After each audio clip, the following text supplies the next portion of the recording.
নমস্কার, আমি মিলন স্যার, পাল একাডেমি সেন্টারে তোমাদের সকলকে জানাই স্বাগত। আজকে ক্লাস 10 এর ফিজিক্যাল সায়েন্সের তোমাদের গ্যাসের আচরণের যে অধ্যায়টি, এই অধ্যায়ের আদর্শ গ্যাস সমীকরণ বা পিভি ইকুয়াল টু এনআরটি সমীকরণ কিভাবে প্রতিষ্ঠা করতে হবে এই বিষয়ে সম্পূর্ণ বিস্তারিত আলোচনা করব। এর আগে তোমাদের আমি অ্যাভোগাড্রোর প্রকল্প নিয়ে একটি ক্লাস আপডেট দিয়েছি। যারা এখনো পর্যন্ত দেখোনি একটু দেখবা, কারণ অ্যাভোগাড্রোর প্রকল্পে রিলেটেড এবং এর সঙ্গে আরও দুটো বিজ্ঞানীর ফর্মুলা রিলেটেড আছে তোমাদের। তোমরা যদি বয়েলের সূত্র, চার্লসের সূত্র এবং অ্যাভোগাড্রোর প্রকল্পের যে সূত্র, এই তিনটে সূত্র যদি একটু বুঝতে পারো এর ব্যাখ্যাটা, তাহলে আজকে তোমাদের এই পিভি এনআরটি সমীকরণ প্রতিষ্ঠা করতে কোনো রকম সমস্যা হবে না। ওকে, তাহলে চলো আমরা আর বেশি কথা বাড়াবো না, আমরা সরাসরি চলে আসি এবার ক্লাসে। প্রথমে যদি একটু খেয়াল করো তাহলে দেখতে পাবে এই যে চিত্রটা, এটি অ্যাকচুয়ালি আমি একটু বেলুনের মতো, বা একটা বেলুনই ধরো, এই বেলুনের মধ্যে যতটা পরিমাণ গ্যাস আছে তার আয়তন মনে করো ভি। ওকে, এই আয়তন হচ্ছে ভি, এটা হচ্ছে আয়তন। আয়তন তাহলে ভি পরিমাণ যেহেতু আয়তন এই বেলুনের গ্যাসের, এবার এই বেলুনের মধ্যে যে গ্যাস, এই গ্যাসের মধ্যে তোমরা সকলেই জানো যে অণুগুলি আছে, থাকে না গ্যাসের মধ্যে যে অণু, এই অণুগুলির মধ্যে কিন্তু একটি, যেটাকে বলা হচ্ছে কাইনেটিক এনার্জি। বুঝো কাইনেটিক এনার্জি, এই যে কাইনেটিক,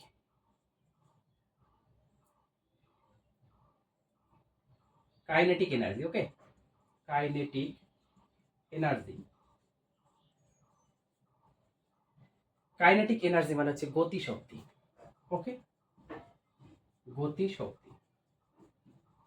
তার মানে এই বেলুনের যে গ্যাস, এই গ্যাসের মধ্যে যে অণুগুলি আছে সেই অণুগুলির একটা গতি শক্তি থাকে, যেটাকে বলা হচ্ছে কাইনেটিক এনার্জি। এই গতি শক্তির কারণে কি হচ্ছে, তারা চারিদিকে ছোটাছুটি করছে। এবার চারিদিকে যখন ছোটাছুটি করছে তখন কি করছে, এই অণুগুলা এইভাবে কিন্তু অ্যাকচুয়ালি এই বেলুনটাকে প্রেসার দিচ্ছে, তাই না? চার সাইড থেকে এইভাবে প্রেসার দিচ্ছে, আর যখনই প্রেসার দিচ্ছে তখনই কিন্তু বেলুনটা ফুলছে, তাই না? এই কারণ হচ্ছে বেলুন ফলে যখন আমরা এর মধ্যে গ্যাস দিব, এই গ্যাসের অণুগুলি গতিশীল থাকায় ওই বেলুনকে কি করে চার সাইড থেকে প্রেসার মারে, আর এই প্রেসারের জন্যই বেলুনটা ফলে। প্রেসার কে মারে?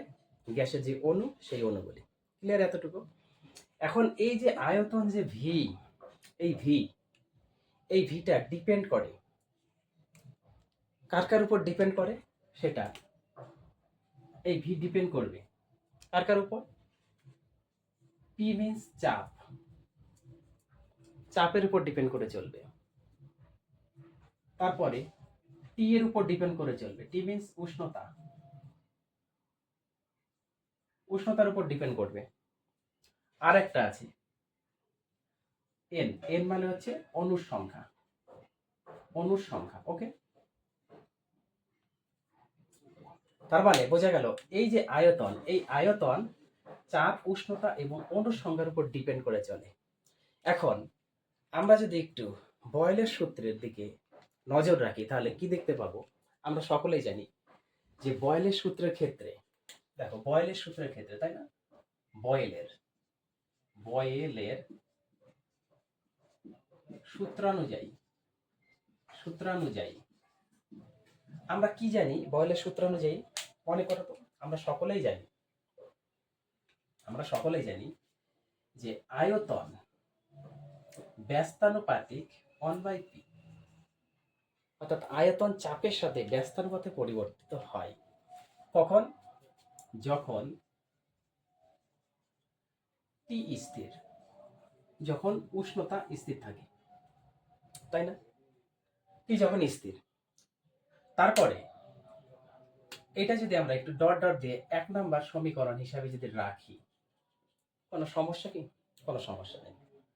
এইবার যদি আমরা একটু চার্লসের সূত্র অনুযায়ী লিখি, চার্লসের সূত্রানুযায়ী, চার্লসের সূত্র অনুযায়ী আমরা কি জানি? আমরা সকলেই জানি এর যে আয়তন ছিল সেটা পরম তাপমাত্রার সাথে সমানুপাতিক, তাই না? কখন? যখন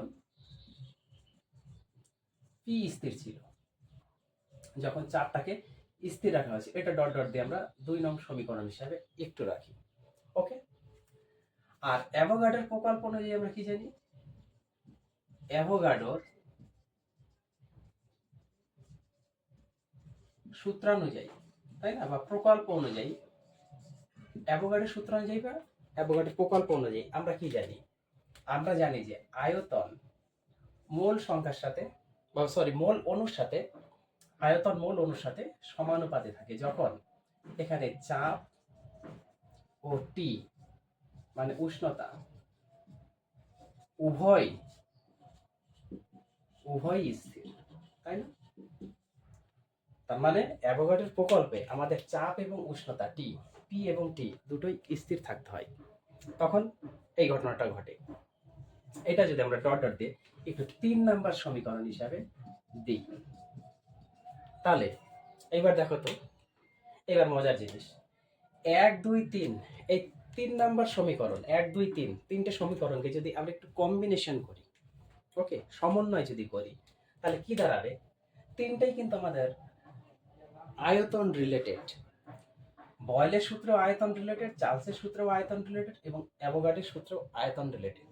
ডিফারেন্স, এটা চাপের সাথে ব্যস্তানুপাতে পরিবর্তিত হয়, এটা পরম তাপমাত্রার সাথে সমান থাকে, আর এটা মোল অণুর সাথে সমান থাকে।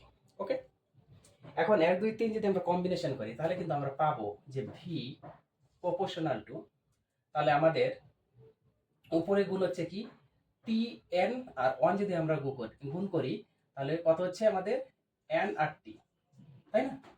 1 টি এন যদি আমরা গুণ করি তাহলে আমাদের দাঁড়াবে হচ্ছে এন টি বাই, আর নিচে থাকবে হচ্ছে পি। এখন এই প্রপোর্শনালটি চিহ্ন যদি আমরা ওঠাতে যাই বা একটা সমীকরণ যদি কনভার্ট করি, তাহলে কিন্তু আমাদের কি এসে দাঁড়ায়?